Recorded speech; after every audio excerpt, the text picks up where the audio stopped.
प्रेम से प्रसन्न महालक्ष्मी कैसे हूँ। बंधुओं, आज हम देख रहे हैं अपने घरों में बात बात पर लोग नाराज हो रहे हैं, बात बात पर झगड़ रहे हैं। नहीं नहीं, ऐसा नहीं होना चाहिए। बंधुओं, एक धनी व्यक्ति था जिसके पास अथाह दौलत थी।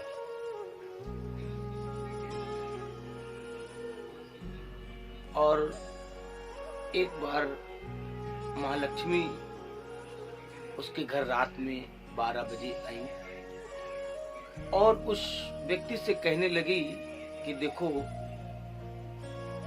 मैं तुम्हें छोड़कर अब जा रही हूं, क्योंकि मेरा नियम है किसी के यहाँ मैं 100 वर्ष तक रुकती हूँ और मेरा 100 वर्ष पूरा हो चुका है। 100 वर्ष पूरा हो चुका है, अब मैं यहाँ पर नहीं ठहरूंगी। और जाते जाते मैं आपको एक वचन, एक वरदान देना चाहती हूँ। अब मैं कल आऊंगी। ऐसा कहकर लक्ष्मी माँ वहां से अंतर ध्यान हो जाती हैं और वो व्यक्ति उठता है, अपने परिवार में सब लोगों से बताता है। उसके 7 बेटे हैं, सातों को बुलाकर कहता है कि भैया ऐसा ऐसा महालक्ष्मी रात को आकर कह रही हैं, अब वो हमारे यहाँ से चली जाएगी और एक वरदान मांगने के लिए कहा है। और वो वरदान मैं क्या मांगू, मुझे कुछ समझ में नहीं आ रहा है। 7 बेटों में सातों ने तरह तरह की बातें बताई कि पिताजी आप उनसे कहकर एक फैक्ट्री बनवा लो, उनसे कहकर किसी ने कहा फ्लैट बनवा लो, किसी ने कहा जमीनें ले लो। सबने अपनी अपनी राय दी। एक सबसे छोटी बहू थी, बोला बेटा आप भी कुछ बताओ, हम आपकी बात भी सुनेंगे।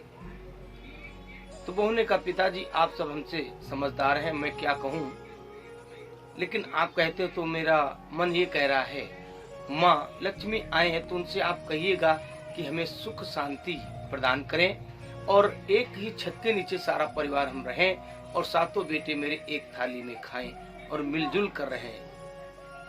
सुख शांति मांगिए, प्रेम मांगिए और कुछ मांगने की जरूरत नहीं। तो रात्र में माँ लक्ष्मी 1 बजे आई हैं और वो व्यक्ति माँ के चरणों में प्रणाम करता है और माँ लक्ष्मी कहती हैं कि एक वरदान मैंने देने के लिए कहा था, वो आप मांगो।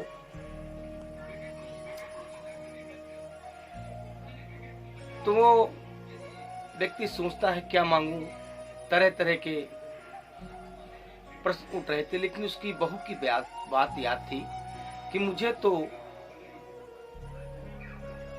प्रेम मांगना है, सब मिलजुल कर रहे मेरे बेटे और कुछ नहीं चाहिए।